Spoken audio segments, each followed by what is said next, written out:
Sujet de Chafret Nissan, la sikha du Rabbi, fameuse sikha du Rabbi.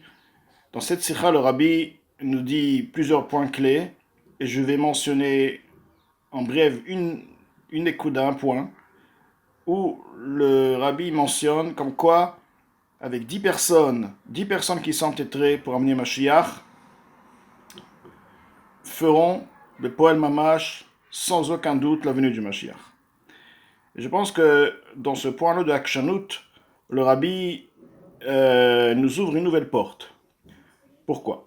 Parce qu'en effet, on se trouve dans les Sfarim, dans les histoires, toute la galoute, depuis de tous les tzadikim, il y avait une certaine approche, l'approche de celle dont il faut demander, il faut mériter, rachamim, bakashot, faire beaucoup de mitzvot, etc. Et si on mérite, et si on ne mérite pas, etc. Donc, il y avait toujours une approche où quelque part, on ne mérite pas vraiment encore, et s'il n'est pas venu, c'est parce qu'on ne mérite peut-être pas, et c'est parce qu'il faut faire encore plus. Ce qui était vrai.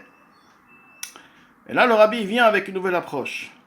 Il nous dit, je vous transmets. C'est-à-dire que quelque part, le Rabbi, il nous transmet. C'est-à-dire que quand on transmet à quelqu'un quelque chose, cela veut dire que qu'on lui donne, on se retire, on lui donne à lui. Et il nous transmet quoi? Il nous dit, faites tout ce que vous avez en votre pouvoir, en votre possibilité. Et il précise, il ajoute, s'il y a 10 personnes qui s'entêteraient, Mashiach reviendrait. À mon sens, cela veut dire qu'aujourd'hui, depuis Chafret Nissan, Koach, la force, le Rabbi Nosdromi, bien sûr aussi le Kochot, cela dépend de nous, dans le sens où nous allons devoir aujourd'hui, non pas parce qu'on nous demande, parce qu'il faut, parce que le Rabbi a demandé, mais parce que c'est vrai. 2000 ans d'exil a un prix. Nous avons passé 2000 ans d'exil, plus exactement 1951 ans depuis Churban Bait Sheni. La galoute, en effet, elle a commencé depuis Churban Bait Rishon, parce que beaucoup de choses ne sont pas revenues au Bait Sheni. Donc, ces 2000 ans d'exil ont un prix. Pendant ces 2000 ans d'exil, le Ham Israël a souffert. Le Ham Israël a payé de son sang, de sa vie, de ses biens, de tout. Et malgré ceci, du plus grand au plus petit, le Ham Israël a tenu sa émouna en Akadosh Baruch Hu. Comme on le dit dans la Tefila, Vechol Zot, Shimcha lo shachachnu. Alors qu'on était Katson et Tevach Yuval, on était méprisé, on a été abattu, on est passé d'un pays à l'autre. Un point tout simple. Et lorsqu'on réalise un peu l'importance de 2000 ans d'exil, et pendant ces 2000 ans de tsarot d'exil, nous sommes restés connectés du plus grand au plus petit à Kadosh Baruch Hu b'mesirut nefesh. La Emouna, elle est restée chez tout le monde au point de donner sa vie, et ça a été concrètement comme ça. Alors on va chez Kadosh Baruch Hu, on lui dit, Kadosh Baruch Hu, on s'entête. On ne demande pas de srouyot maintenant. Les srouyot, ils sont là. Le srout, il est là. Quel est le srout? Le srout que 2000 ans, nous avons eu la émona en toi. Ces 2000 ans, nous t'avons jamais lâché. Et d'ailleurs, il y a un midrash qui dit, qui est rapporté aussi dans Rashi au niveau de Kiletzel Amilchama, Shema Israël, que pour le mérite de Shema Israël seul, juste Shema Israël, l'homme Israël mérite de sortir et de gagner la guerre. Shema Israël, Hashem Elokeinu Hashem Echad. Ce Shema Israël a été concrètement réalisé à tous les points, par toutes les générations, du plus grand au plus petit. Lorsqu'on va crier, lorsqu'on va vraiment demander, et on doit le demander parce que c'est vrai, donc on va s'entêter automatiquement. Lorsqu'on réalise l'importance de cette chose, on va s'entêter. Et c'est justement aujourd'hui la nouvelle approche qu'on va chez Akadosh Baruch Hu, et on ne lâche pas, on dit Akadosh Baruch Hu, j'ai travaillé, tu me payes. Je veux Akadosh Baruch Hu, je veux la révélation d'Akadosh Baruch Hu, je veux la Géoula. J'en ai marre de vivre dans cette galoute, je comprends pas. J'en ai marre, j'ai fait, j'ai travaillé, j'ai souffert, j'ai tout. Je veux pas vivre dans cette galoute, c'est mon droit. Alpidine, je demande pas de srouyot, je demande pas de tovot, je veux plus de conditions, aucune condition.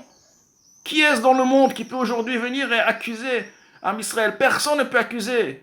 Personne ne peut accuser, car même dans le ciel, même même les malachim, rien, aucune créature, rien, aucune sphira, aucun monde n'a fait le millionième de ce que l'âme Israël a fait pendant ces 2000 ans d'exil. Lorsqu'on représente notre valeur, lorsqu'on comprend notre valeur, on comprend qui on est, ce qu'on est, alors on va chez Akadosh Baruch Hu, et là on exige, on s'entête, on veut la Géoula, maintenant, immédiatement, sans aucune condition, parce qu'on la mérite. Parce qu'on la mérite, c'est pas du pain gratuit, on la mérite. 2000 ans d'exil ont un prix. Et c'est ça le message de Kafret, Koach, de venir et de demander avec entêtement et d'être convaincu que Akadosh Baruch Hu, il veut cet entêtement. Mais Akadosh Baruch Hu, il veut qu'on le demande. Il veut, au contraire, c'est la volonté d'Akadosh Baruch Hu. On voit avec Moshe Rabbeinu que lorsque Moshe Rabbeinu, il a plaidé pour l'âme Israël, pas seulement qu'il a plaidé pour l'âme Israël, Akadosh Baruch Hu lui a accordé, mais il a même plaidé pour Arennet Kevodecha au même moment. Il a même plaidé pour Unchaltanu, de ne pas mettre sur le Umot HaOlam la Neviut, etc. Il a demandé beaucoup de choses au même moment. Alors, je ne comprends pas. Déjà là, Hachem, il a exaucé cette demande extraordinaire d'être Mochel au Ham Israël. Peut-être demander à un autre moment, demander tous les autres demandes, c'est pas le moment. Non, au contraire. Parce que c'était la volonté, Ra'ashet Ratson, c'est un Ratson. Comment tu as fait le Ratson chez Akadosh Baruch Hu? Quand Akadosh Baruch Hu, il voit que tu le demandes, Mamash, c'est tout ce qu'il demande. Tu le demandes, tu veux, Behemet, tu veux de tout ton cœur, tu veux plus, aucune conscience, rien. Tu mérites, et je veux te voir, je veux être avec toi, je veux le Beth Amikdash, je veux la Géoula, parce que c'est la chose qui est vraie, et c'est ce que nous devons aujourd'hui être. Nous devons déjà vivre dans un monde de Géoula. On ne comprend pas pourquoi nous ne sommes pas dans ce monde de Géoula. Ça n'a aucun sens. Alors maintenant, il nous reste une chose, à s'entêter et à demander de manière évidente, claire à Akadosh Baruch Hu, de nous amener la Géoula immédiatement et maintenant. Et ça, c'est le message, je pense, qu'il faut de Kafret, de demander, comme Rabbi dit, s'il y avait les Juifs demandaient Behemet, alors Mashiach serait déjà venu. Donc ça rejoint un point. Le Emet amène à la Akshanut, et à la Akshanut amène effectivement Besalachta lavonenu, ou lechatatenu, unchaltanu. Wie das einzige Sache, was ich kann nicht tun, ist, gibt es immer jeder von euch und tut alles, was ihr kennt und setzt ein Röpfling in Mashiach, denke von Yad Mamosh. You want Mashiach?